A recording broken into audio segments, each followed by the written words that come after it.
साथियों नमस्कार। उत्कर्ष परिवार में आप सभी का स्वागत एवं अभिनंदन। साथियों पिछले सेशन में अपने शेड्यूल के बारे में जाना था, अनुसूचियों के बारे में पढ़ा था, जिसमें अनुसूची 1 से लगाकर 6 तक जो हैं वो अपन डिस्कस कर चुके थे कि अनुसूची 1 से लगाकर 6 तक जो हैं कौन सी अनुसूची में किसका प्रावधान है और साथ ही अनुसूचियों से संबंधित किस प्रकार के प्रश्न बनते हैं एग्जाम में, वो भी अपने साथ साथ में क्लियर किया था। अब साथियों अपन बात करेंगे अनुसूची 7 से लगाकर आपके 12 तक, क्योंकि वर्तमान में जो भारतीय संविधान में है वो 12 अनुसूचियां हैं। तो बात करते हैं आपके अनुसूची नंबर 7 के बारे में। देखिए 6 के बारे में एक बार मैं रिपीट कर देता हूं आपके लिए, ताकि आप जो हैं उस लय में आगे बढ़ सके। जैसे मैंने बात की अनुसूची 1 में, तो उसमें भारत के राज्य क्षेत्र का प्रावधान किया गया था, अर्थात भारत के सभी राज्यों और संघ शासित प्रदेशों के नाम का प्रावधान था। दूसरी के बारे में बात करें तो अपने वेतन के बारे में बात की थी। तीसरी के बारे में बात करें तो अपन शपथ के बारे में बात की थी कि किन किन की शपथ का प्रावधान है और किन की नहीं है। नंबर 4 के बारे में अपने राज्यसभा की सीटों के आवंटन के बारे में बात की थी। नंबर 5 में अपने अनुसूचित क्षेत्रों से संबंधित प्रशासन के बारे में बात की थी। और नंबर 6 में आपके 4 राज्य असम, मिजोरम, मेघालय और त्रिपुरा क्षेत्रों के अनुसूचित क्षेत्रों के प्रशासन से संबंधित बात की थी। यहाँ तक अपनी बात जो है पिछली क्लास में हो चुकी है। अब जो है आपके 7 से लगाकर 12 तक जो है इस क्लास में डिस्कस करने वाले हैं। साथियों मैं बात करूं अनुसूची नंबर 7 की, तो अनुसूची 7 जो है ये बहुत ही महत्वपूर्ण है। यहाँ से निश्चित तौर पर एग्जाम में कई बार क्वेश्चन पूछा भी गया है और पूछा भी जा सकता है। और भारतीय संविधान में जो ये 12 अनुसूचियां हैं, इनमें सबसे बड़ी अनुसूची कौन सी है? 7वीं है। ऐसा किसका प्रावधान है 7वीं में, इनके बारे में जानते हैं। देखिए साथियों अपन बात करें कौन सी के बारे में, 7वीं अनुसूची। कौन सी अनुसूची के बारे में बात करें? 7वीं अनुसूची के बारे में बात करें तो 7वीं अनुसूची में विषयों का बंटवारा किया गया है। किसका बंटवारा किया गया है? विषयों का बंटवारा किया गया। अब विषयों के बंटवारे से क्या मतलब हुआ, पहले तो इसको समझिएगा। देखिए साथियों भारत में संघात्मक शासन व्यवस्था को अपनाया गया है। कौन सी शासन व्यवस्था को अपनाया गया है? संघात्मक शासन व्यवस्था को अपनाया गया है। और संघात्मक शासन व्यवस्था में होता क्या है कि संघात्मक शासन व्यवस्था में साथियों केंद्र के साथ साथ, किनके साथ साथ? केंद्र के साथ साथ राज्यों को भी कानूनी अधिकार प्रदान किए जाते हैं। राज्यों को भी कानून बनाने की शक्ति प्रदान की जाती है। और भारतीय संविधान में वैसा ही प्रावधान है। भारतीय संविधान की जब 7वीं अनुसूची देखते हैं तो इसमें 3 प्रकार की सूचियां उल्लेखित की गई हैं। कितने प्रकार की? 3 प्रकार की सूचियां हैं। हालांकि जब अपन केंद्र राज्य संबंध पढ़ेंगे उस समय इसको और डिटेल में जानेंगे कि कौन कौन से हैं जो केंद्र इस पर नियंत्रण रख सकता है, राज्य विधानमंडल। लेकिन थोड़ी सी सामान्य जानकारी आप लोगों को 7वीं अनुसूची के बारे में होनी चाहिए। साथियों विषयों का बंटवारा क्यों किया गया, सबसे पहले तो अपने को यह पता होना चाहिए। और वो इसलिए किया गया कि भारत में कौन सी शासन व्यवस्था को अपनाया गया है? संघात्मक शासन व्यवस्था। देखिए साथियों शासन व्यवस्था के 2 टाइप होते हैं, एक तो एकात्मक और दूसरी कौन सी? संघात्मक। एकात्मक का मतलब होता है कि केंद्र अधिक ज्यादा शक्तिशाली हो और किसी भी मामलों में राज्यों को कोई अधिकार नहीं हो। और अगर राज्यों को अधिकार देने भी हो तो देखिए 2 प्रकार की शासन व्यवस्था होती है। एक तो होती है एकात्मक शासन व्यवस्था और दूसरी जो शासन व्यवस्था होती है वो कौन सी होती है? संघात्मक। एकात्मक में क्या होगा कि ये जो संविधान है, संविधान तो एकात्मक में भी होगा और संघात्मक में भी होगा। संविधान जो है ये किनको शक्तियां प्रदान करेगा? केंद्र को प्रदान करेगा। और केंद्र किसे प्रदान करेंगे? राज्यों को प्रदान करेंगे। यानी किस राज्यों को कितनी शक्ति मिलेगी ये तय कौन करता है? केंद्र करता है। इसको अपन कौन सी शासन व्यवस्था बोलते हैं? एकात्मक शासन व्यवस्था बोलते हैं। भारतीय संविधान के बारे में ऐसा कहा जाता है कि भारत में दोहरी जो है, मतलब अपन कह सकते हैं कुछ लक्षण जो हैं एकात्मक के भी हैं लेकिन कुछ जो हैं संघात्मक के लिए, और लेकिन मुख्यतः जो हैं ये संघात्मक हैं। और ऐसा कहा भी जाता है कि भारत में शांति काल में तो राज्य ज्यादा प्रभावशाली होते हैं, लेकिन जब आपातकाल जैसी स्थिति आती है तो उस समय जो है केंद्र ज्यादा प्रभावशाली है। अर्थात भारत में अर्ध संघात्मक व्यवस्था है, यानी न तो ज्यादा पूरी तरीके से संघात्मक है और न ही आपके एकात्मक है। देखिएगा फर्क समझिएगा एकात्मक और संघात्मक। एकात्मक में क्या होगा? संविधान जो है सारी शक्तियां किनको दे देगा? केंद्र को दे देगा। और केंद्र किसको शक्तियां देंगे? राज्यों को देंगे। जबकि संघात्मक में क्या होगा? संघात्मक में जो संविधान है इस संविधान में ही प्रावधान किया जाएगा कि कुछ शक्तियां केंद्र को मिलेगी और कुछ शक्तियां किनको मिलेगी? राज्यों को मिलेगी। अब आप जान गए होंगे कि भारत में किस प्रकार की व्यवस्था को अपनाया गया है। क्योंकि कंसेप्ट क्लियर होना, बिल्कुल क्लियर होना जरूरी है। संघात्मक का मतलब क्या है? संविधान केंद्र और राज्य दोनों को शक्तियां प्रदान करता है। कौन प्रदान करता है? संविधान प्रदान करता है। और भारत में केंद्र और राज्य दोनों को शक्तियां प्रदान कौन करता है? केंद्र करता है, संविधान करता है। यानी कौन से विषय पर कानून केंद्र बनेगा ये संविधान में स्पष्ट उल्लेख है, और कौन से विषय पर कानून राज्य बनेगा ये भी स्पष्ट उल्लेख है। जबकि एकात्मक में क्या होगा कि राज्य जो है किस पे डिपेंड रहेंगे? केंद्र पे डिपेंड रहेंगे। इसीलिए भारत में एकात्मक शासन व्यवस्था को न अपनाकर कौन सी व्यवस्था को अपनाया गया है? संघात्मक शासन व्यवस्था को अपनाया गया है। अब विषयों का बंटवारा किस प्रकार किया गया है इसको जानते हैं। देखिएगा, विषयों के बंटवारे की बात करें तो भारत में जो है 3 प्रकार की सूचियां हैं। पहली जो सूची है जिसको अपन बोलते हैं संघ सूची। कौन सी? संघ सूची। दूसरी जो सूची है वो आपके कौन सी है? राज्य सूची। और तीसरी जो सूची है साथियों वो आपकी कौन सी है? समवर्ती सूची। कौन सी सूची? समवर्ती सूची। अर्थात विषयों को मुख्यतः कितने भागों में बांटा गया है? 3 भागों में बांटा गया है, संघ सूची, राज्य सूची और समवर्ती सूची। पहली बात तो आपको ये ध्यान में रखनी है। ये जो समवर्ती सूची है ये अपने कौन से देश से ग्रहण की, इसको भी आपको ध्यान में रखना है। ये कौन से देश से ग्रहण की गई? ऑस्ट्रेलिया से ग्रहण की गई। यहां से भी कई बार क्वेश्चन पूछ लिया जाता है। अब संघ सूची का क्या मतलब हुआ, राज्य सूची का क्या हुआ और समवर्ती सूची का क्या हुआ? संघ सूची का मतलब है कि संघ सूची में जो भी विषय हैं, या अपन यूं कहें कि इस सूची में जो भी विषय हैं, जो भी विषय उल्लेखित हैं, इन विषयों पर कानून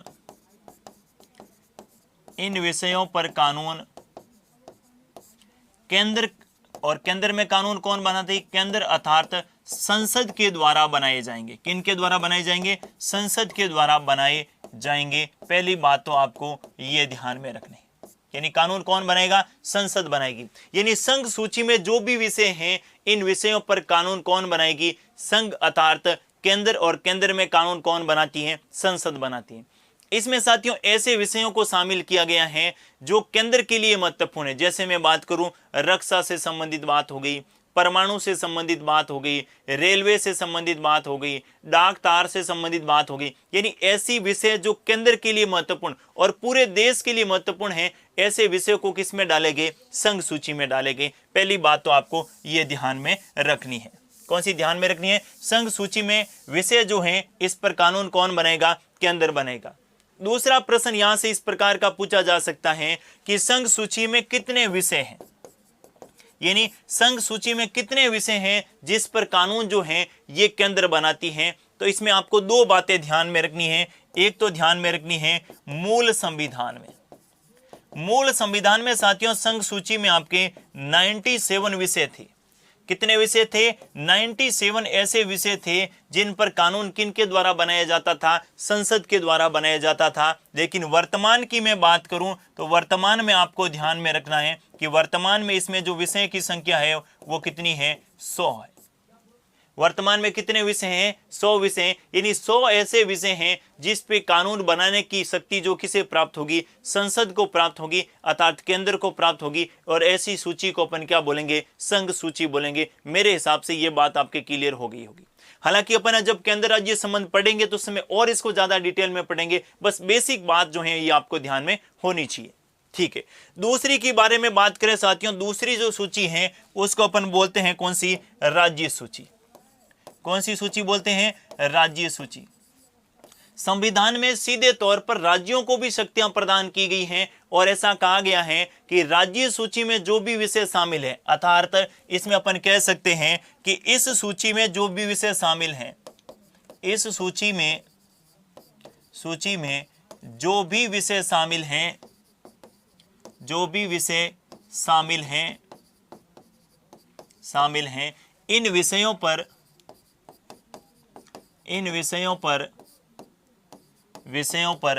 कानून बनाने की शक्ति,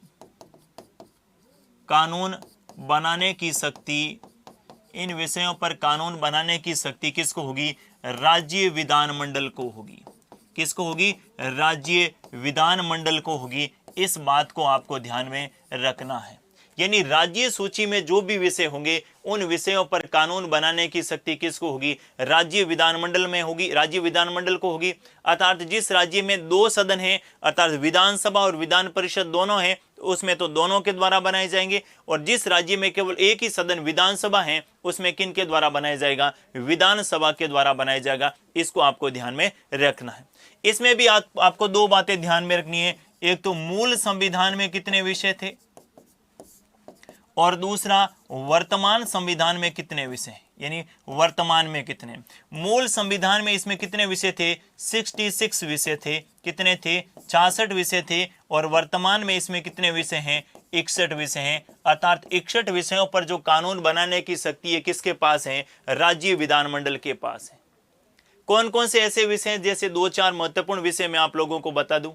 मैं बात करूं पुलिस की, तो पुलिस किसके नियंत्रण में है? राज्य के नियंत्रण में है। मैं बात करूं भूमि की, भूमि किसके नियंत्रण में है? राज्य के नियंत्रण में है। मैं बात करूं लोक व्यवस्था की, लोक व्यवस्था किसके नियंत्रण में है? राज्य के नियंत्रण में।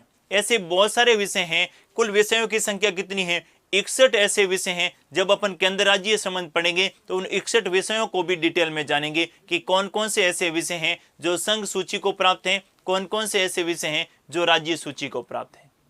लेकिन ध्यान में रखना, एक बात यहां पर मैं और क्लियर कर लेता हूं।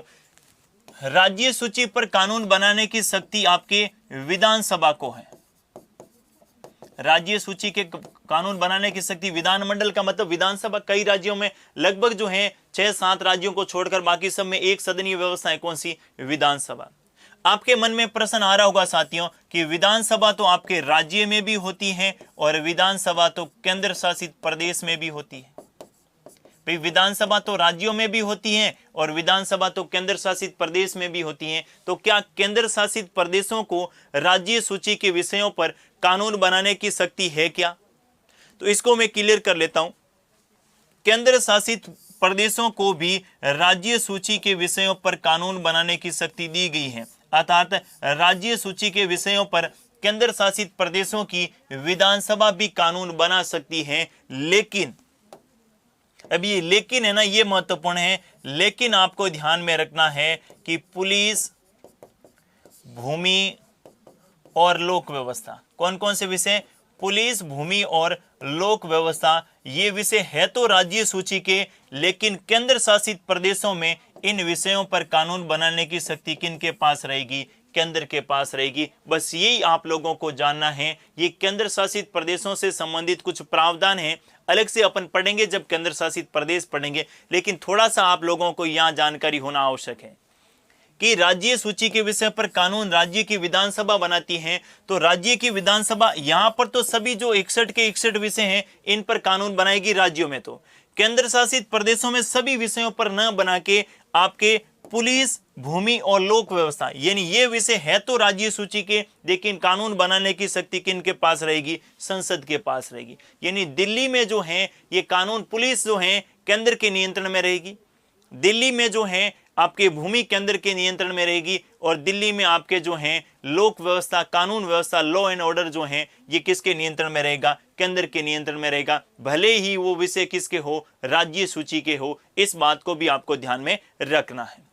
तीसरी जो सूची है साथियों, जिसको अपन बोलते हैं कौन सी सूची? समवर्ती सूची। कौन सी सूची बोलते हैं? समवर्ती सूची। हालांकि इन सभी का उल्लेख आर्टिकल 246 में किया गया है, जिसको अपन अलग से पढ़ेंगे। सबसे पहला क्वेश्चन तो ये समवर्ती सूची कौन से देश से ली गई? तो आपको ध्यान में रखना है कौन से देश से? ऑस्ट्रेलिया से ली गई।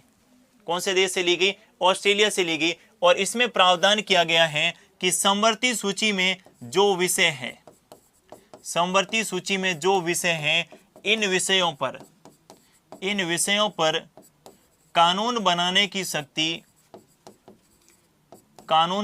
की शक्ति जो है साथियों, महत्वपूर्ण ध्यान में रखिएगा।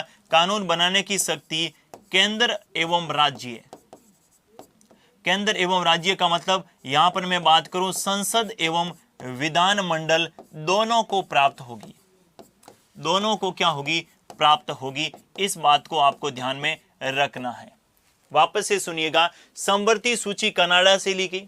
समवर्ती सूची में जो विषय हैं, इन विषयों पर कानून बनाने की शक्ति केंद्र को भी प्राप्त होगी और इन विषयों पर कानून बनाने की शक्ति राज्यों को भी प्राप्त होगी। यानी समवर्ती सूची में जो भी विषय हैं इन पे कानून दोनों के द्वारा बनाए जाएंगे। लेकिन आपसे ये पूछे कि अगर दोनों ने कानून बनाएगा और दोनों के द्वारा बनाए गए किसी कानून में विवाद की स्थिति उत्पन्न हो गई, यानी मैं यूं कहूं कि कोई ऐसा विषय था जो वन यानी वन से संबंधित ये समवर्ती सूची का विषय है और वनों से संबंधित कानून जो है केंद्र ने भी बनाया और वनों से संबंधित कानून जो किसी राज्य की विधानसभा ने भी बनाया। अगर वन से संबंधित किसी कानून में कुछ बातों में क्या हो जाए, विवाद हो जाए, तो कौन सा कानून प्रभावी रहेगा, कौन से कानून को ज्यादा महत्व प्रदान किया जाएगा? तो ध्यान में रखिएगा साथियों, वो जो है केंद्र के द्वारा बनाया गया कानून क्या रहेगा, प्रभावी रहेगा। इसका मतलब ये हुआ कि समवर्ती सूची पर सामान्य परिस्थितियों में तो दोनों कानून बना सकते हैं, मतलब केंद्र भी बना सकता है और राज्य भी बना सकता है। लेकिन अगर दोनों में विवाद की स्थिति उत्पन्न हो जाए, केंद्र और राज्यों में किसी बात को लेकर अगर विवाद उत्पन्न हो जाए, तो उस स्थिति में केंद्र के द्वारा बनाया गया कानून क्या होगा, प्रभावी होगा। इस बात को भी ध्यान में रखना है। तो इसको मैं नोट कर लेता हूं ताकि आपको स्पष्ट रूप से क्या रहे, ध्यान में रहे। देखिएगा नोट क्या करना है, नोट ये है कि समवर्ती सूची में समवर्ती सूची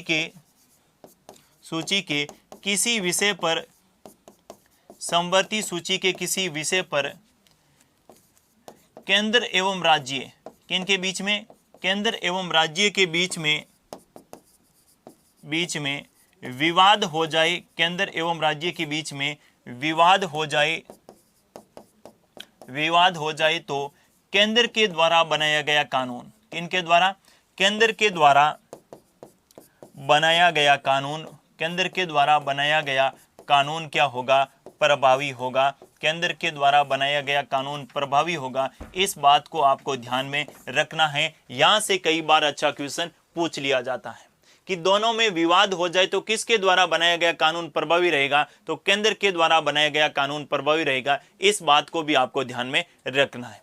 अब इस समवर्ती सूची में कितने विषय हैं ये भी आप लोगों को जानना है। तो समवर्ती सूची में मूल संविधान की मैं बात करूं, किसकी बात करूं, मूल संविधान की बात करूं, तो इसमें 47 विषय थे। कितने विषय थे, 47 विषय थे। और वर्तमान की बात करूं साथियों, तो वर्तमान में समवर्ती सूची में जो है ये कितने विषय हैं, 52 विषय हैं। इस बात को भी आपको ध्यान में रखना है। हालांकि अपन जब केंद्र राज्य संबंध पढ़ेंगे तो उस समय ये भी जानेंगे कौन कौन से विषय हैं जो 42वें संविधान संशोधन के द्वारा आपके इस राज्य सूची से हटाकर समवर्ती में जोड़े गए, कौन सा नया विषय जो है ये भी समवर्ती में जोड़ा गया, ये भी आपको ध्यान में रखना है। तो क्लियर हो गया होगा। 7वीं अनुसूची में 3 प्रकार की सूचियां हैं, संघ सूची, राज्य सूची और समवर्ती सूची, अर्थात शक्तियों का बंटवारा जो है ये 7वीं अनुसूची में किया गया है। संघ सूची में जो विषय हैं इस पे कानून केंद्र बनाएगा अर्थात संसद के द्वारा बनाया जाएगा। राज्य सूची में जो विषय हैं इन पे कानून जो है राज्यों की विधानसभाएं बनाएगी, विधानमंडल बनाएंगे। और समवर्ती पे कानून दोनों बनाएंगे, लेकिन विवाद की स्थिति में जो है केंद्र के द्वारा बनाया गया कानून क्या होगा, प्रभावी होगा। इसी 7वीं अनुसूची के साथ एक और आपको ध्यान में रखना साथियों, और वो कौन सी है, अवशिष्ट शक्तियां। कौन सी शक्तियां, अवशिष्ट शक्तियां। और अवशिष्ट शक्तियों का प्रावधान जो है ये भारतीय संविधान के कौन से अनुच्छेद में किया गया है, तो आपको अनुच्छेद पूछे तो ध्यान में रखना है, आर्टिकल 248 में अवशिष्ट शक्तियों का प्रावधान किया गया है। ये जो अवशिष्ट शक्तियां हैं ये कौन से देश से ग्रहण की गई, पहला क्वेश्चन तो आपको ये पूछा जा सकता है। तो देश ध्यान में रखना कौन से, कनाडा से। अवशिष्ट शक्तियों पर कानून कौन बनाएगा, तो अवशिष्ट शक्तियों पर कानून किसके द्वारा बनाया जाएगा, केंद्र सरकार के द्वारा बनाया जाएगा। ये भी आपको ध्यान में होना चाहिए। और अवशिष्ट शक्तियों में कौन कौन से विषय हैं, देखिए अभी तक कोई भी विषय अवशिष्ट शक्तियों में शामिल नहीं है, लेकिन कुछ ऐसे विषय हैं जिनको अपन अवशिष्ट शक्तियों में शामिल करने को लेकर कह सकते हैं, वो आपको ध्यान में रखना है। जैसे मैं एक विषय आपके सामने बात करूं, सैरोगेसी मदर। सैरोगेसी मदर जिसको अपन क्या बोलते हैं, किराए की कोख। क्या बोलते हैं, किराए की कोख। और दूसरा जो विषय है वो मैं आपको ध्यान में रखना है, साइबर क्राइम। कौन सा क्राइम, साइबर क्राइम। इन विषयों पर कानून किसको कौन बनाएगा, केंद्र बनाएगा। और ये कौन सी शक्तियों में शामिल होगी, अवशिष्ट शक्तियों में। अवशिष्ट शक्तियों का प्रावधान संविधान के कौन से आर्टिकल में है, 248 में है। और ये कौन से देश से ग्रहण की गई, कनाडा से ग्रहण की गई। इस बात को भी आपको ध्यान में रखना है। साथ ही दो और आर्टिकल मैं आप लोगों को बता देता हूं ताकि एग्जाम में कई बार क्वेश्चन यहां से भी पूछ लिया जाता है। एक तो आपको आर्टिकल ध्यान में रखना है 249 और एक आर्टिकल ध्यान में रखना है 250। अब 249 और 250 में क्या है इसको भी जान लेते हैं। देखिए साथियों, सामान्यतः राज्य सूची के सारे विषयों पर कानून कौन बनाती है? राज्यों की विधानमंडल। लेकिन राज्य सूची का ऐसा विषय जो राष्ट्रीय महत्व का है, यानी आर्टिकल 249 में लिखा है कि राज्य सूची का ऐसा विषय जो राष्ट्रीय महत्व का है। कैसा है? राष्ट्रीय महत्व का है। ऐसे विषय पर कानून बनाने की शक्ति अगर संसद को देनी है तो उसके लिए विशेष प्रावधान किया गया है कि राज्यसभा क्या लाएगी? एक प्रस्ताव लाएगी और उस प्रस्ताव को 2/3 बहुमत से पारित कर देती है तो राज्य सूची के ऐसे विषय पर कानून बनाने की शक्ति किसको मिल जाएगी? संसद को मिल जाएगी। ये प्रावधान कौन से आर्टिकल में किया गया है? 249 में किया। इसका क्या मतलब हुआ जानिएगा। राज्य सूची का ऐसा विषय है जो है तो राज्य सूची का, लेकिन किससे संबंधित है? राष्ट्रीय महत्व से संबंधित है। ऐसे विषय पर अगर राज्यसभा एक प्रस्ताव लाई, प्रस्ताव कहां लाया जाएगा? राज्यसभा में। लोकसभा में अधिकार नहीं है, नहीं राज्यों की विधानसभा को अधिकार है। राज्यसभा एक प्रस्ताव लाए और उस प्रस्ताव को 2/3 बहुमत से पारित कर दे तो ऐसे विषय पर कानून बनाने की शक्ति किसको मिल जाएगी? संसद को मिल जाएगी। पहली बात तो आपको यह ध्यान में रखनी है। अर्थात राज्य सूची के राष्ट्रीय महत्व के विषयों पर संसद के द्वारा कानून बनाए जा सकते हैं। ऐसा प्रस्ताव कौन लाई? राज्यसभा लाई। क्वेश्चन कई बार पूछ लिया जाता है इसका प्रावधान संविधान के कौन से आर्टिकल में किया गया है? तो आर्टिकल 249 में किया गया है। दूसरा देखिए आर्टिकल 250। आर्टिकल 250 में लिखा है साथियों कि जब देश में राष्ट्रीय आपात लागू होगा, जब देश में क्या लागू होगा? राष्ट्रीय आपात लागू हो तो राष्ट्रीय आपात के समय राज्य सूची के विषयों पर जो है ये कानून बनाने की शक्ति किसको प्राप्त हो जाएगी? संसद को प्राप्त हो जाएगी। इस बात को भी आपको ध्यान में रखना है। यानी जब देश में 352 प्रभावी हो जाएगा, राष्ट्रीय आपात लागू हो जाएगा, उस समय राज्य सूची के विषयों पर कानून बनाने की शक्ति संसद को मिल जाएगी। इसका उल्लेख भारतीय संविधान के कौन से अनुच्छेद में किया गया है? आर्टिकल 250 में किया गया है। इस बात को आपको ध्यान में रखना है। तो साथियों, 7वीं अनुसूची के बारे में बात करें तो 7वीं अनुसूची में 3 प्रकार की सूचियों के बारे में अपने बात की, जिसमें संघ सूची, राज्य सूची, समवर्ती सूची। साथ ही एक अवशेष शक्तियों के बारे में बात की जिसपे कानून केंद्र के द्वारा बनाए जाते हैं। इनके साथ ही अपने आर्टिकल 249 और आर्टिकल 250 के बारे में बात की। हालांकि जब अपन केंद्र राज्य संबंध पढ़ेंगे तो इसमें बहुत डिटेल में अपन बात करने वाले हैं, तो वो आपको वहां पर और क्या हो जाएगा? रिपीट हो जाएगा। अब नेक्स्ट शेड्यूल के बारे में बढ़ते साथियों, वो आपके हैं कौन सी अनुसूची? 8वीं अनुसूची। कौन सी? 8वीं अनुसूची के बारे में बात करें तो 8वीं अनुसूची में किसका उल्लेख किया गया है? सबसे पहले वो जाने। 8वीं अनुसूची के बारे में बात करें तो सबसे पहले आपको ध्यान में रखना है कि इसमें भाषाओं का प्रावधान किया गया है। किसका प्रावधान किया गया है? भाषा का प्रावधान किया गया। आपके मन में प्रश्न आ रहा होगा इस भाषा से क्या मतलब है? साथियों, अपन सुनते हैं कई बार कि इस भाषा को मान्यता मिल गई, इस भाषा को मान्यता नहीं मिली। किसी भी भाषा को मान्यता तभी मिलती है जब वो भाषा भारतीय संविधान की 8वीं अनुसूची में क्या हो जाती है? शामिल हो जाती है। पहली बात तो आपको ये ध्यान में रखें। तो 8वीं अनुसूची के संदर्भ में बात करें तो आपको पहली बात ध्यान में रखना है कि किसी भी भाषा को मान्यता तभी मिलती है, मान्यता तभी मिलती है जब वो भाषा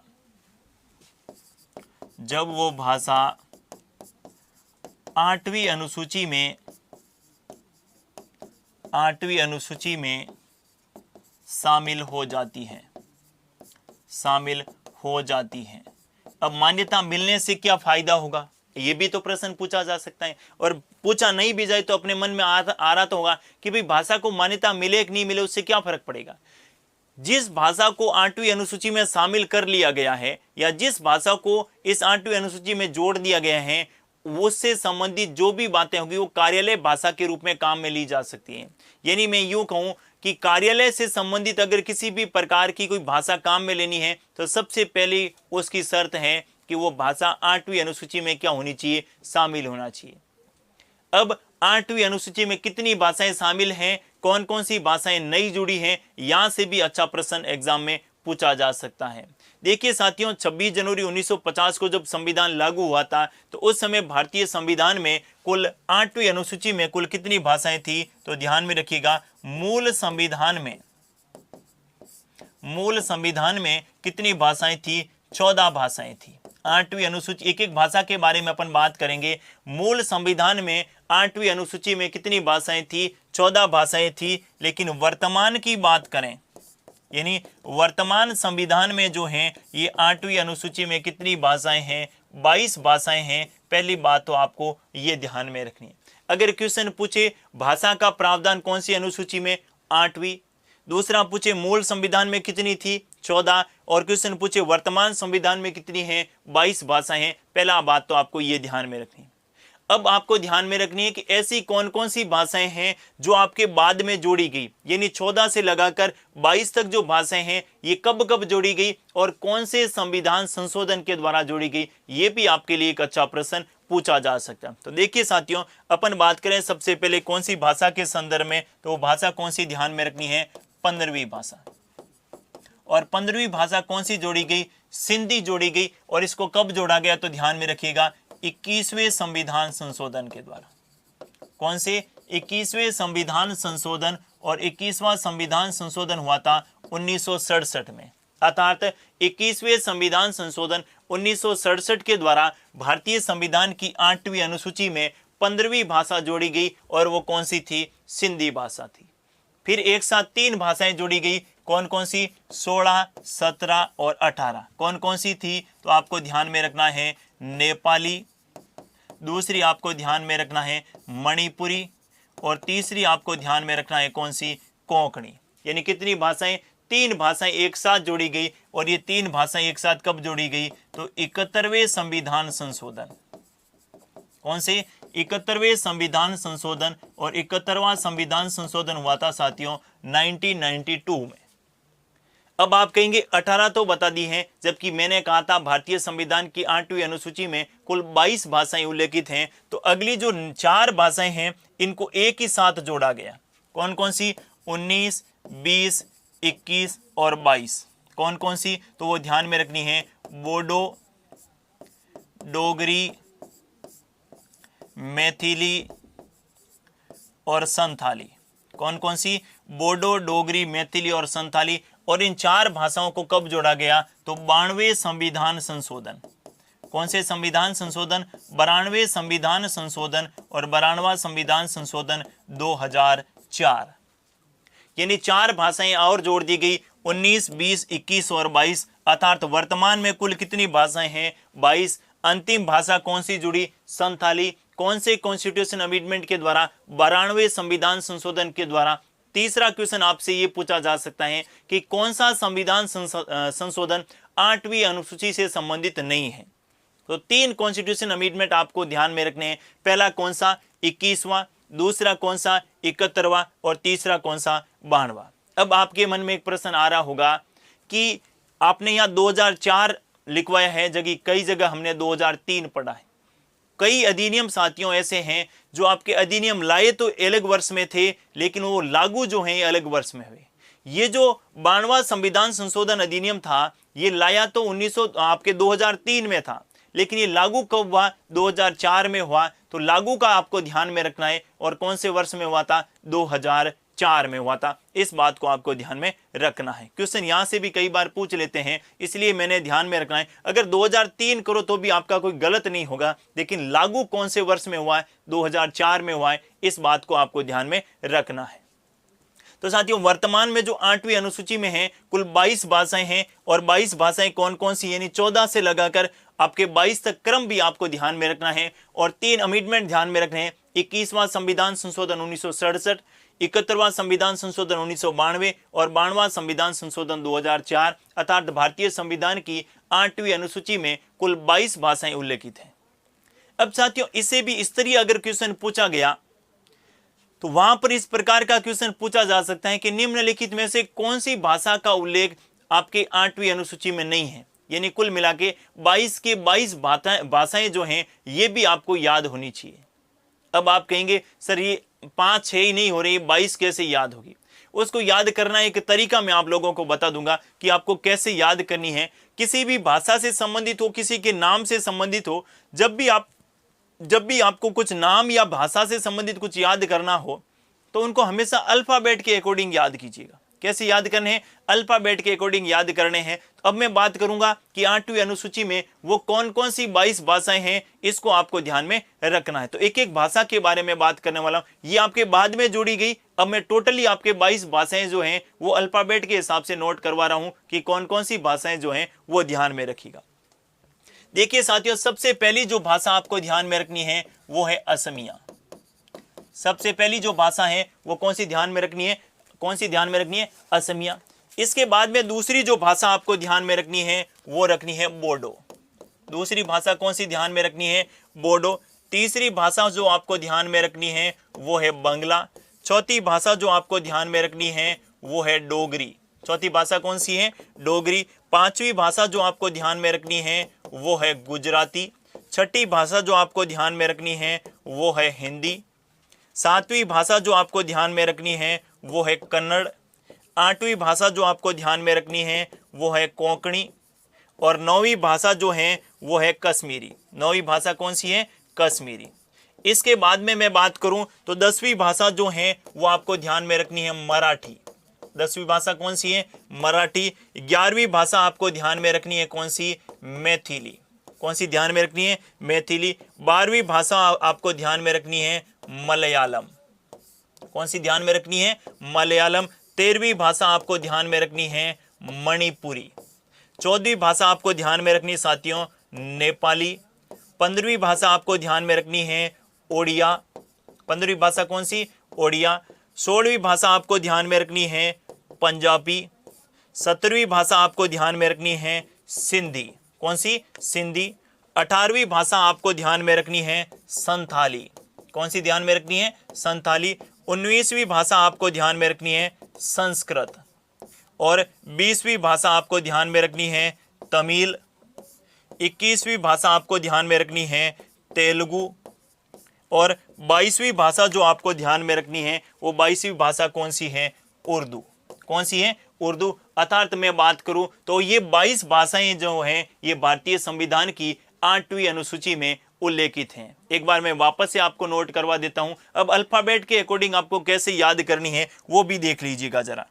जैसे मैंने बात की जो है ना, पहली भाषा कौन सी? असमिया। दूसरी बी पे कितनी आ रही हैं? तो बी पे 2 आ रही है, बोडो और बांग्ला। इसके बाद सी पे नहीं है, डी पे कौन सी है? डोगरी। इसके बाद जी पे कौन सी है? गुजराती। एच पे कौन सी है? हिंदी। और के पे कितनी है? तो 3 ध्यान में रखनी है, कन्नड़, कोंकणी और कश्मीरी। इसके बाद में एम पे 4 भाषाएं हैं साथियों, मराठी, मैथिली, मलयालम और मणिपुरी। कौन कौन सी? मराठी, मैथिली, मलयालम और मणिपुरी। एन पे आपके 1 ध्यान में रखनी है नेपाली। ओ पे 1 ध्यान में रखनी है। पी पे 1 ध्यान में रखनी है। एस पे भी 1 ध्यान में रखनी है। बिल्कुल याद हो जाएगी, बिल्कुल आसानी से याद हो जाएगी। 1-2 बार नोट करोगे तो याद हो ही जाएगी। इसके बाद देखिए एस पे मैं बात करूं तो एस पे 2 भाषाएं हैं, संथाली और संस्कृत। और टी पे भी 2 हैं, कौन कौन सी? तमिल और तेलुगु। और यू पे 1 है, कौन सी? उर्दू। तो कुल मिला के 8वीं अनुसूची में कुल 22 भाषाएं उल्लेखित हैं। इस बात को ध्यान में रखना है। और वर्तमान में 22 भाषाएं कौन कौन सी हैं ये मैंने आपको नोट करवा दिया। मूल संविधान में 14 कौन कौन सी थी? अब यहां से क्वेश्चन किस प्रकार के पूछे जाते हैं ये भी क्लियर करवा देता हूं। पहला क्वेश्चन पूछा जाएगा कि मूल संविधान में निम्नलिखित में से कौन सी नहीं है या कौन सी है? तो आपको 15 से लगाकर 22 जो अपने बात की थी, जैसे मैं बात करूं कौन कौन सी, तो एक तो अपने जो सिंधी भाषा थी, कौन सी? ये सिंधी बाद में जोड़ी गई। एक आपके जो नेपाली भाषा है ये भी बाद में जोड़ी गई। एक के आपके जो मणिपुरी हैं ये भी बाद में जोड़ी गई, मैथिली है ये भी बाद में जोड़ी गई, बोडो है ये भी बाद में जोड़ी गई, डोगरी है ये भी बाद में जोड़ी गई, कोंकणी है ये भी बाद में जोड़ी गई। यानी 1 2 3 4 5 6 और इसके बाद में आपको ध्यान में रखना है संथाली, ये कितनी हो गई 8 और 14 और 8 कितने हो गए 22। अब आपका बिल्कुल ही क्लियर हो गया कि मूल संविधान में कौन सी थी। तो मूल संविधान में जिस पर रेड कलर का मैंने गोला नहीं किया है ये तो मूल संविधान में थी और बाकी की भाषाएं जो हैं बाद में जोड़ी गई। पहला क्वेश्चन तो आपका ये पूछा जा सकता है कि मूल में 14 कौन कौन सी थी। तो आप कहेंगे मूल में पहली असमिया, दूसरी बंगला, तीसरी गुजराती, चौथी हिंदी, पांचवी कन्नड़, छठी आपकी कश्मीरी, इसके बाद मराठी, मलयालम, उड़िया, पंजाबी, संस्कृत, तमिल, तेलुगु और उर्दू, ये आपके मूल संविधान में थी। बाद में कौन कौन सी जोड़ी गई तो आपके 15वीं भाषा सिंधी, फिर नेपाली, मणिपुरी, कोंकणी, बोडो, डोगरी, मैथिली और संताली, यानी कुल मिला के 22 भाषाएं जो हैं ये भारत के संविधान की 8वीं अनुसूची में उल्लेखित हैं। एक नए टाइप का क्वेश्चन साथियों पूछा जा रहा है, वर्तमान में 1-2 पीसीएस के एग्जाम में पूछा गया कि 8वीं अनुसूची में शास्त्रीय भाषाएं कितनी हैं। 8वीं अनुसूची में शास्त्रीय भाषाएं कितनी हैं वो भी आपको ध्यान में रखना है। तो 8वीं अनुसूची में कुल 6 शास्त्रीय भाषाएं, ये भी थोड़ा सा आप ध्यान में रख सकते हैं, शास्त्रीय भाषाएं कितनी हैं। तो शास्त्रीय भाषाओं की बात करें तो पहली जो शास्त्रीय भाषा आपको ध्यान में रखनी है वो कौन सी है, संस्कृत। पहली कौन सी है, संस्कृत। दूसरी जो शास्त्रीय भाषा है वो आपको ध्यान में रखनी है ओडिया। तीसरी जो आपको ध्यान में रखनी है वो है कन्नड़। चौथी जो है वो आपको ध्यान में रखनी है तमिल। पांचवी जो आपको ध्यान में रखनी है वो है तेलुगु और छठी जो आपको ध्यान में रखनी है वो है मलयालम। कौन सी, मलयालम। अर्थात 6 शास्त्रीय भाषाओं का प्रावधान भी भारतीय संविधान की 8वीं अनुसूची में किया गया है। यह भी क्वेश्चन पूछा जा सकता है, इसको भी ध्यान में रखना है। तो 6 भाषाएं शास्त्रीय कौन कौन सी, पहली संस्कृत, दूसरी उड़िया, तीसरी कन्नड़, चौथी तमिल, पांचवी तेलुगु, छठी आपके मलयालम। मूल संविधान में कौन सी थी वो भी क्लियर हो गया और बाद में कौन सी जोड़ी गई वो भी मैंने आपको स्पष्ट तौर पर क्या कर दिया, क्लियर कर दिया। अब क्वेश्चन किस प्रकार का पूछा जाएगा ये इस एग्जामिनर पर डिपेंड करता है कि क्वेश्चन किस प्रकार, लेकिन अपनी कोशिश ये रहनी चाहिए कि क्वेश्चन कहीं से भी पूछे, किसी प्रकार का पूछे, अपना प्रश्न गलत नहीं होना चाहिए। एकदम उसको इतना डिटेल में पढ़े ताकि अपना प्रश्न गलत होने की बिल्कुल ही चांसेस क्या हो, कम हो। इस 8वीं अनुसूची से संबंधित 1-2 बातें मैं और क्लियर कर देता हूं साथियों। 3 ऐसी भाषाएं हैं जिसकी मान्यता की मांग चल रही है और वो 3 कौन कौन सी भाषाएं हैं वो भी आपको ध्यान में रखनी है। जैसे एक जो भाषा है वो है राजस्थानी। कौन सी, राजस्थानी। दूसरी जो भाषा है वो आपके है भोंटी और तीसरी जो भाषा है वो कौन सी है, भोजपुरी। यानी 3 ऐसी भाषाएं हैं जिसकी मान्यता की मांग चल रही है। पहली राजस्थानी, दूसरी भोंटी और तीसरी भोजपुरी। ये जो भोंटी भाषा है ये भोंटी भाषा साथियों कश्मीर की है। कहाँ की है, कश्मीर की है। और भोजपुरी तो आप सभी को पता ही है, ये तो बिहार और दिल्ली के जो आसपास का क्षेत्र है वहां पर भाषा बोली जाती है। कौन सी, भोजपुरी। तो क्वेश्चन ये भी पूछा जा सकता है कि ऐसी कौन सी 3 भाषाएं हैं जिनकी मान्यता की मांग चल रही है। पहली आपको ध्यान में रखना है राजस्थानी, दूसरी आपको ध्यान में रखना है भोंटी और तीसरी ध्यान में रखना है भोजपुरी। अब राजस्थानी को अब तक मान्यता क्यों नहीं मिली, इनके संदर्भ में भी कुछ क्वेश्चन पूछे जा सकते हैं, इनको भी आपको ध्यान में रखना है। जब संविधान सभा में भाषाओं को लेकर डिस्कस चल रहा था कि कौन सी भाषा को मान्यता मिले, कौन सी को नहीं मिले, तो यहाँ पर भाषाओं से संबंधित लंबी बहस जो है, यानी संविधान सभा में जो आप बहस से संबंधित जब कभी आपको पढ़ने का मौका मिले तो जैसे कुछ ऐसे आर्टिकल हैं जिसपे 7वीं अनुसूची है, 356 आर्टिकल हैं, उनमें एक जो भाषा संबंधी टॉपिक है यहाँ पर भी लंबी बहस हुई थी और अलग अलग राज्यों से जो प्रतिनिधित्व आए थे, जो नेता थे, उन्होंने अपने अपने क्षेत्रों की भाषाओं को 8वीं अनुसूची में शामिल करने की मांग भी की थी। वैसे ही राजस्थान से जो है ये मांग करी थी 23 नवंबर, कौन सी डेट को, 23 नवंबर 1949 को बलवंत सिंह मेहता ने संविधान सभा में खड़े होकर कहा कि राजस्थानी भाषा को क्या मिलनी चाहिए, मान्यता मिलनी चाहिए। और इसके बाद 24 नवंबर, कौन से नवंबर, 24 नवंबर 1949 को, 23 नवंबर को तो किसने मांग की थी, आपके किसने की थी, बलवंत सिंह मेहता ने, और 24 नवंबर को साथियों मांग करने वाले जो थे वो थे माणिक्य लाल वर्मा। तो 24 नवंबर को मांग किन्होंने की थी? माणिक्य लाल वर्मा ने की थी। इस बात को भी आपको ध्यान में रखना है कि राजस्थानी भाषा की मांग को लेकर संविधान सभा में मांग करने वाले कौन कौन थे? बलवंत सिंह मेहता और माणिक्य लाल वर्मा। अब राजस्थानी भाषा को मान्यता क्यों नहीं मिली है, इसके पीछे कारण मैं बता दूं। क्योंकि राजस्थानी भाषा की पहली बात तो कोई व्याकरण नहीं है, राजस्थानी भाषा का कोई व्याकरण नहीं है, पहला कारण तो ये मान रहे हैं। दूसरा कारण जो मांग को लेकर कर रहे हैं वो ये कह रहे हैं कि कौन सी राजस्थानी भाषा को मान्यता दें, हम मारवाड़ी को दें, ढूंढानी को दें, क्योंकि राजस्थान में जो है हर 10, 20, 30, 40 किलोमीटर जो है ये भाषा क्या होती जाती है? परिवर्तन होती जानी। यानी मूल राजस्थानी भाषा कौन सी है, हम अगर मान्यता दें तो कौन सी भाषा को दें, इसको लेकर थोड़ा विवाद की स्थिति चल रही है। इसीलिए अभी तक राजस्थानी भाषा को मान्यता नहीं मिली है। राजस्थानी भाषा में व्याकरण निर्माण के लिए एक समिति का भी गठन हुआ है और उस समिति के अध्यक्ष कौन थे वो भी आपको ध्यान में रखना है, ओकार सिंह लखावत। व्याकरण निर्माण के लिए राजस्थानी भाषा से संबंधित एक समिति का गठन हुआ था और उस समिति के अध्यक्ष कौन थे? ओकार सिंह लखावत थे। इस बात को भी आपको ध्यान में रखना है, यहां से भी अच्छा प्रश्न पूछा जा सकता है, इसको भी ध्यान में रखना है। तो 3 ऐसी भाषाएं जिसकी मान्यता की मांग चल रही है, पहली राजस्थानी, दूसरी भोंटी और तीसरी कौन सी? भोजपुरी। अब एक राजभाषा आयोग और एक राजभाषा समिति, यहां से भी कई बार प्रश्न पूछ लिया जाता है कि राजभाषा आयोग जो है कौन सा?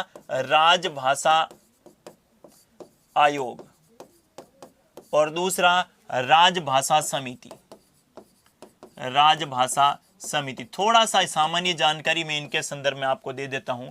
राजभाषा आयोग की बात करें तो इनका प्रावधान जो आर्टिकल 344(2) में किया गया है। कौन से आर्टिकल में किया गया है?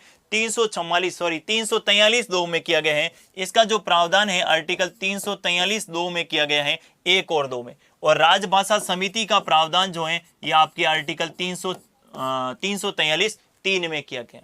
इस राजभाषा आयोग के बारे में बात करें तो इस राजभाषा आयोग में कहा गया है कि 8वीं अनुसूची में, कौन सी अनुसूची में? 8वीं अनुसूची में जो भाषाएं हैं, 8वीं अनुसूची में जो भाषा हैं उन सभी से एक एक सदस्य, उन सभी से एक एक सदस्य, और साथ ही इस राजभाषा आयोग में एक क्या होगा? अध्यक्ष होगा। और इनका कार्य क्या होगा? इनका कार्य होगा कि 8वीं अनुसूची में जो भाषाएं शामिल हैं उनको किस प्रकार से प्रोत्साहित किया जाए, उनसे संबंधित किसी प्रकार की कोई दिक्कत हो तो उसके समाधान के लिए राजभाषा आयोग का प्रावधान किया गया है। दूसरी साथियों है राजभाषा समिति। पहला क्वेश्चन तो आपके यहीं से बन जाता है कि एकमात्र समिति जिसका संविधान में उल्लेख है, भारतीय संविधान में किसी भी प्रकार की समिति का उल्लेख नहीं है सिवाय एक समिति की, और वो कौन सी समिति है? राजभाषा समिति।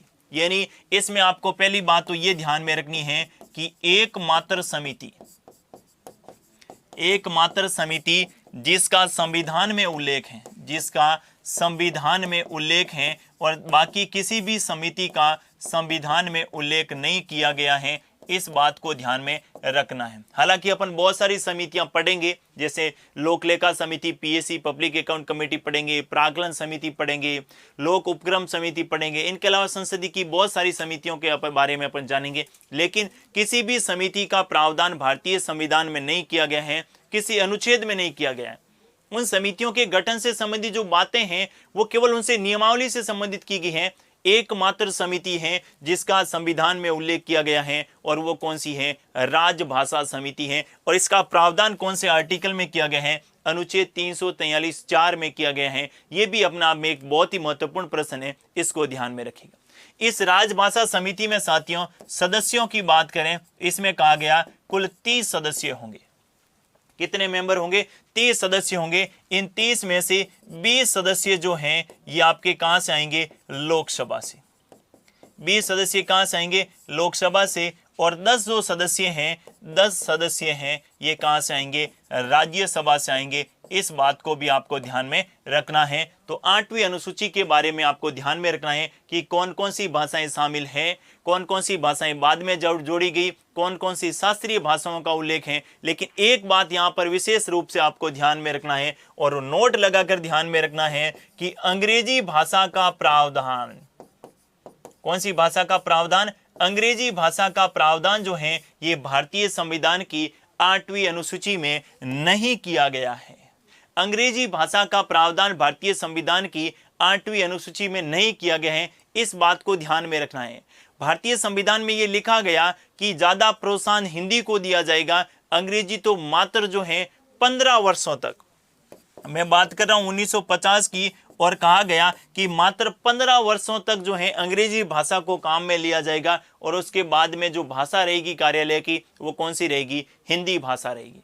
लेकिन 1963 में इससे संबंधित कानून लाया गया और 1965 में उसको पारित करके अंग्रेजी भाषा को आगे आपके कार्यालय भाषा के रूप में मान्यता दे दी गई। लेकिन अंग्रेजी भाषा का उल्लेख आज भी 8वीं अनुसूची में नहीं किया गया है, इस बात को ध्यान में रखना है। तो कई बार प्रश्न यहां से भी पूछ लिया जाता है और अपन पूर्वाग्रह से ग्रसित होते हैं थोड़े से इस मामले में कि अंग्रेजी तो है ही है, फिर अंग्रेजी नहीं है तो दूसरी भाषा कौन सी होगी। तो क्लियर कर देता हूं, अंग्रेजी भाषा का प्रावधान साथियों 8वीं अनुसूची में नहीं किया गया है, इस बात को ध्यान में रखिएगा। राजभाषा आयोग से संबंधित थोड़ी सी जानकारी होनी चाहिए। राजभाषा समिति एकमात्र समिति है जिसका संविधान में उल्लेख किया गया है। इसमें कुल 30 मेंबर होंगे, जिसमें 20 सदस्य लोकसभा से आएंगे और 10 सदस्य कहां से आएंगे? राज्यसभा से आएंगे। इसको भी आपको ध्यान में रखना है।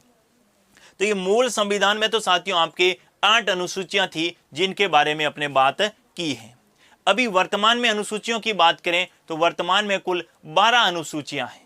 कितनी हैं? 12 अनुसूचियां हैं। तो अपन जानेंगे कि 9वीं अनुसूची कब जोड़ी गई, 10वीं कब जोड़ी गई और किस अनुसूची में किसका प्रावधान है, ये भी अपन साथ ही जानेंगे। तो नेक्स्ट जो अनुसूची है वो आपको ध्यान में रखनी है, कौन सी? 9वीं अनुसूची। कौन सी अनुसूची? 9वीं अनुसूची। सबसे पहले तो अपन ये जानेंगे कि 9वीं अनुसूची कब जोड़ी गई। 9वीं अनुसूची जोड़ी गई साथियों प्रथम संविधान संशोधन के द्वारा।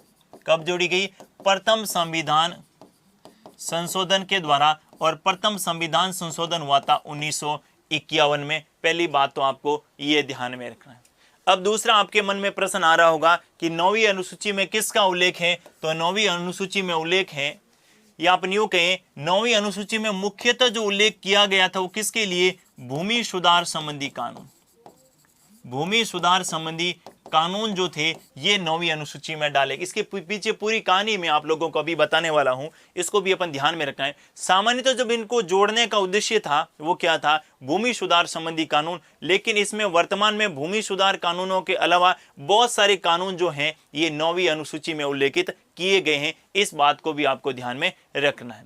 देखिएगा साथियों, 26 जनवरी 1950 को जब भारत का संविधान लागू हुआ था तो भारतीय संविधान में एक भाग जोड़ा गया था, भाग 4।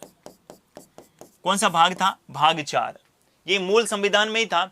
और भाग 4 में आपके राज्य के नीति निर्देशक तत्व हैं, अर्थात राज्य के कर्तव्य हैं कि राज्य जब भी नई नीतियां बनाएगा इनको ध्यान में रखते हुए बनाएगा।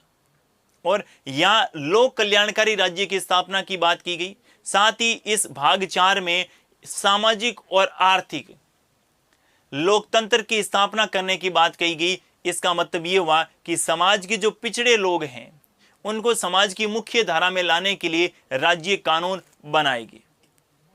और ऐसा राज्यों ने शुरुआत कर दी 1950 में, जब अंतरिम, आपको पता है संसद संविधान सभा भंग होने के बाद संविधान सभा ने ही अंतरिम संसद के रूप में कार्य करना शुरू कर दिया था। और इसका प्रावधान भी भारतीय संविधान के आर्टिकल 379 में था कि ये जो संविधान सभा है यही अंतरिम संसद के रूप में कार्य करेगी और अंतरिम प्रधानमंत्री पंडित जवाहरलाल नेहरू होंगे। 1951 भूमि सूची किसका विषय है? राज्य सूची का। जब आपने 7वीं अनुसूची देखी थी तो आपने बात की थी, तो भूमि कौन सी सूची का विषय है? राज्य सूची का। अब राज्यों ने जो है भूमि सुधार से संबंधित कानून बनाने शुरू किए और भूमि सुधार से संबंधित ऐसे कानून बनाए जिसमें जिन राजाओं के पास, क्योंकि भारत में पहले किनका शासन था? राजा महाराजाओं का। यानी जिन राजाओं के पास या ऐसे व्यक्ति जिनके पास हजारों एकड़ जमीन है उनसे जमीन लेके समाज के उन लोगों को जमीन देना जिनके पास जमीन कम थी। तो राज्य ने सबसे पहले प्रत्येक राज्य ने भूमि सुधारों से संबंधित कानून बनाए और उस कानूनों में तय कर दिया। जैसे मैं बात करूं बिहार की, तो बिहार ने तय कर दिया तब इतनी एकड़ जमीन जो है वो कोई भी किसान रख सकता है। अगर उससे ज्यादा जमीन है तो वो राज्य छीन लेगा और छीन कर उनको जो है जिनके पास जमीन नहीं है उनको दी जाएगी।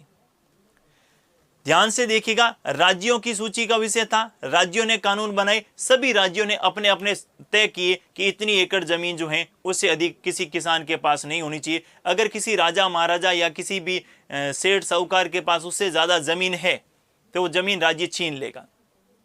एक बात तो ये, और ये सही भी था, क्योंकि राज्य का कर्तव्य था भाग 4 में कि सामाजिक आर्थिक लोकतंत्र की स्थापना के लिए राज्य इस प्रकार के कानून जो हैं बना सकते हैं। साथ ही साथियों, भारतीय संविधान का जब आप भाग 3 देखते हैं, और भाग 3 में एक आर्टिकल था, आर्टिकल 31, और आर्टिकल 31 में संपत्ति के अधिकार का उल्लेख था। किसका उल्लेख था? संपत्ति का अधिकार। अगर इस कहानी को आप अच्छे ढंग से समझ गए तो 9वीं अनुसूची कभी भूलेंगे नहीं, और बिल्कुल कंसेप्ट क्या रहेगा? क्लियर रहेगा। भाग 3 के आर्टिकल 31 में प्रावधान था संपत्ति के अधिकार का, और इस संपत्ति के अधिकार में क्या प्रावधान था कि आपके पास जो भी संपत्ति है वो तो आपकी है, आप किसी प्रकार की कोई संपत्ति आपने अर्जित की है तो वो भी आपके मौलिक अधिकारों में शामिल है। राज्य आपको आपकी संपत्ति को किसी भी प्रकार से छीन नहीं सकता। इस बात का प्रावधान भी भारतीय संविधान की इस 9वीं इस आर्टिकल 31 में उल्लेखित था। तो जैसे ही राज्यों ने कानून बनाए, कानून बनाकर उनकी भूमि छीनी, तो इसका मतलब उनके मौलिक अधिकारों का क्या हुआ? हनन हुआ। और मौलिक अधिकारों का हनन हुआ तो कहां जाएंगे? कोर्ट में जाएंगे, न्यायपालिका के पास जाएंगे। और ऐसा ही एक मामला आया, कौन सा आपको ध्यान में रखना है, बिहार राज्य से संबंधित था कामेश्वर सिंह। कौन सा था? कामेश्वर सिंह बनाम बिहार राज्य। कामेश्वर सिंह बनाम बिहार राज्य 1951। यह मामला किससे संबंधित था? भूमि सुधार से संबंधित। बिहार राज्य ने जो भूमि सुधार से संबंधित जो कानून बनाए थे उसको पटना हाईकोर्ट में चुनौती दी गई। कामेश्वर सिंह राजा हुआ करते थे बिहार के, उन्होंने कि हमारी संपत्ति जो है, हमारी जो जमीन है, ये सरकार छीन रही है। पटना हाईकोर्ट ने कहा कि ये जो सरकार, बिहार सरकार ने जो भूमि सुधार से संबंधित जो कानून बनाए हैं ये एकदम उचित नहीं है। अर्थात इन भूमि सुधार कानूनों को क्या कर दिया? समाप्त कर दिया। क्योंकि कामेश्वर सिंह ने यह दावा किया कि ये हमारे संपत्ति के अधिकार में क्या है? शामिल है। और संपत्ति का अधिकार नागरिकों का कैसा अधिकार है? मौलिक अधिकार। इसका मतलब तो ये हुआ कि भारत में कभी सामाजिक और आर्थिक लोकतंत्र की स्थापना हो ही नहीं सकती। और अंबेडकर साहब का मानना था कि बिना सामाजिक और आर्थिक लोकतंत्र के राजनीतिक लोकतंत्र की कल्पना करना भी संभव नहीं है। समाज के जो पिछड़े लोग हैं, समाज के जो खेतीहर लोग जिनके पास जमीनें नहीं है, उनको जमीनें उपलब्ध करवाओ, क्योंकि कई ऐसे बैठे जिनके पास हजारों लाखों एकड़ जमीन है, वो जमीन लेकर उनको उपलब्ध करवाओ। राज्यों को ऐसा करना चाहिए, राज्यों की ड्यूटी है ये। अब जब जैसा ये मामला आया, अब इसका मतलब तो ये हुआ कि राज्य भूमि सुधार से संबंधित कोई कानून बनाएगा तो न्यायपालिका उसको क्या कर देगी? समाप्त कर देगी। लेकिन दूसरी तरफ मैं दूसरे राज्य की बात करूं तो ऐसा एक मामला इलाहाबाद हाईकोर्ट में भी आया। लेकिन इलाहाबाद हाईकोर्ट ने कहा कि उत्तर प्रदेश की सरकार ने जो भूमि सुधार से संबंधित जो कानून बनाए हैं वो बिल्कुल ही सही है। इसका मतलब अलग अलग हाईकोर्ट भूमि सुधार से संबंधित मामलों में अलग अलग बातें कह रहे हैं। मामला सुप्रीम कोर्ट में गया। इसी बीच पंडित नेहरू की सरकार, जो अंतरिम सरकार थी, अपन कह सकते अंतरिम संसद थी, इसी अंतरिम संसद ने भारतीय संविधान में एक अमेंडमेंट किया। प्रथम संविधान संशोधन के द्वारा 9वीं अनुसूची जोड़ी गई, और 9वीं अनुसूची में यह प्रावधान किया गया कि ऐसा कोई भी कानून, जिस कानून को बनाकर किसी राज्य की विधानमंडल या संसद ने बनाकर 9वीं अनुसूची में डाल दिया है, तो ऐसे कानूनों का न्यायिक पुनरावलोकन नहीं होगा। और न्यायिक पुनरावलोकन का मतलब है कि न्यायपालिका ऐसे कानून की समीक्षा नहीं कर सकेगी, न्यायपालिका ऐसे कानून को समाप्त नहीं कर सकेगी। अब राज्य करने क्या शुरू कर दिए? किसी राज्य ने कानून बनाया भूमि सुधार से संबंधित, और कानून बनाकर उसको कहां डाल दिया? 9वीं अनुसूची में डाल दिया। अब न्यायपालिका ऐसे कानून को समाप्त नहीं कर सकती। अच्छा किया नेहरू ने, सरकार ने अच्छा किया। अब लेकिन प्रथम संविधान संशोधन को न्यायपालिका में क्या दी गई? चुनौती दी गई। और प्रथम संविधान संशोधन को जब न्यायपालिका में चुनौती दी गई, वो आपके कौन सा था? शंकरी प्रसाद बनाम भारत संघ। कौन सा हुआ था साथियों? शंकरी प्रसाद बनाम भारत संघ। और ये शंकरी प्रसाद बनाम भारत संघ भी कब की बात है? 1951। प्रथम संविधान संशोधन अर्थात जो 9वीं अनुसूची जोड़ी गई थी, इनको लेकर यह बात की गई कि 9वीं अनुसूची जो है ये सही नहीं है। पहली बात तो ये 9वीं अनुसूची किनके द्वारा जोड़ी गई? तो कहा 9वीं अनुसूची जो है ये अंतरिम संसद के द्वारा जोड़ी गई। किनके द्वारा जोड़ी गई? अंतरिम संसद के द्वारा जोड़ी गई। भाई भारत में अब तक स्थायी संसद बनी नहीं है, अंतरिम संसद बनी है, और इसी अंतरिम संसद ने अमेंडमेंट कर लिया है, तो इसका मतलब तो ये हुआ कि 9वीं अनुसूची जो है ये सही नहीं है। दूसरी बात इन्होंने कही कि 9वीं अनुसूची से ऐसे तो संसद कोई भी कानून बनाकर 9वीं अनुसूची में जोड़ देगी, और फिर न्यायपालिका क्या काम है? फिर न्यायपालिका का काम है संविधान की रक्षा करना, या अपन यूं कहें कि कार्यपालिका विधायिका ने जो कानून बनाए वो संवैधानिक है कि नहीं इसकी जांच करना, ये भी किनका काम है? न्यायपालिका का। अब जब ये बात चल रहा था, लेकिन शंकरी प्रसाद बनाम भारत संघवाद में सुप्रीम कोर्ट ने कहा कि जो प्रथम संविधान संशोधन किया है ये क्या है? संवैधानिक है। क्या है? संवैधानिक है। अर्थात भूमि सुधार से संबंधित जो कानून 9वीं अनुसूची में डाले गए हैं उन कानूनों का न्यायिक पुनरावलोकन नहीं किया जा सकता। ये बात जो है आपके कैदी कौन से मामले में? शंकरी प्रसाद बनाम भारत संघवाद में। जब ये बात आई, इसका मतलब ये वाला जो मामला था ये तो निपट गया। अब संसद और विधानमंडलों ने क्या किया? कानून बनाए, और उनको ऐसा लगता था कि इन कानून में न्यायपालिका बीच में आ सकती है, तो कानूनों को कहां डाल देते भाई साहब? 9वीं अनुसूची में। यानी शुरू में तो इन कानूनों की संख्या कितनी थी? 13। यानी 1951 में जब कानून बनाए गए थे, 9वीं अनुसूची जब जोड़ी गई थी, तो इस समय इसमें कानूनों की संख्या कितनी थी? 13 थी। लेकिन धीरे धीरे बढ़ते बढ़ते इन कानूनों की संख्या कितनी हो गई? 284। अर्थात वर्तमान में 9वीं अनुसूची में कुल 284 कानून है। हो गई बात क्लियर?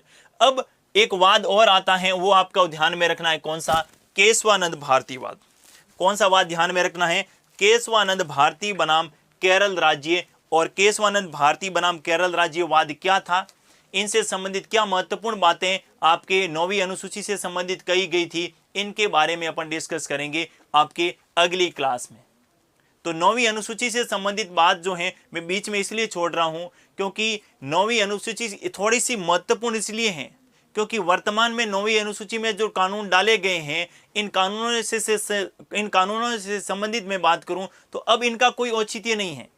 लेकिन 24 अप्रैल 1973 से पहले अगर कोई कानून 9वीं अनुसूची में डाला गया, यानी केशवानंद भारतीवाद से पहले अगर कोई कानून डाला गया है, तो ऐसे कानूनों का न्यायिक पुनरावलोकन किया जा सकता था, नहीं किया जा सकता था, बाद के कानूनों का किया जा सकता है। तो इसको अपन अगली वाली जो क्लास होगी, यानी पार्ट 3 जो अनुसूचियों से संबंधित अपन पढ़ने वाले हैं, उसमें एक बार इसको वापस से आपको रिपीट करवा के 9वीं अनुसूची को पूरी कंप्लीट तरीके से आपको बता दूंगा, ताकि आपकी समझ जो है और ज्यादा क्या हो सके, बेहतर। कोई अनुसूची जोड़ने के लिए साथियों कोई ना कोई कारण होता है। अगर आपको वो कारण पता चल गया कि 9वीं अनुसूची क्यों जोड़ी गई, इसमें ऐसे प्रावधानों की आवश्यकता क्यों पड़ी, तो आपका कंसेप्ट जब क्लियर रहेगा तो आपका एग्जाम में प्रश्न कभी गलत नहीं होगा। जैसे मैंने कहा कि इसमें भूमि सुधार संबंधी कानून है, यानी ऐसे कानून जिसका न्यायपालिका न्यायिक पुनरावलोकन नहीं कर सकती, यानी संसद या विधानमंडल ने कोई कानून बनाया और इसको 9th शेड्यूल में डाल दिया, अब न्यायपालिका के पास इससे संबंधित कोई शक्ति नहीं है। यानी ऐसे कानून जो न्यायिक पुनरावलोकन कर ही नहीं सकती न्यायपालिका। अब हालांकि संपत्ति के अधिकार को बाद में हटा भी दिया गया था, 44वें संविधान संशोधन द्वारा मौलिक अधिकारों से हटाकर इसको क्या बना दिया गया था, कानूनी अधिकार बना दिया गया था। अब यहां से किस प्रकार के प्रश्न आपके एग्जाम में पूछे जा सकते हैं, इनको लेकर भी मैं अगली क्लास में आपसे बात करने वाला हूं कि 9वीं अनुसूची वर्तमान में क्यों महत्वपूर्ण है, अब तक 9वीं अनुसूची में कितनी बार अमेंडमेंट हुए, ये भी अपने आप में एक नया फैक्ट है, ये भी अपने आप में एक नया तथ्य है। यहां से भी एक प्रश्न पूछा जा सकता है कि अब तक 9वीं अनुसूची में कितनी बार परिवर्तन हुए हैं और 9वीं अनुसूची में कौन कौन से कॉन्स्टिट्यूशन अमेंडमेंट हुए हैं, ये भी आपको ध्यान में रखना है। तो आज के लिए बस इतना ही, मिलेंगे अगली क्लास में, तब तक के लिए थैंक यू, धन्यवाद।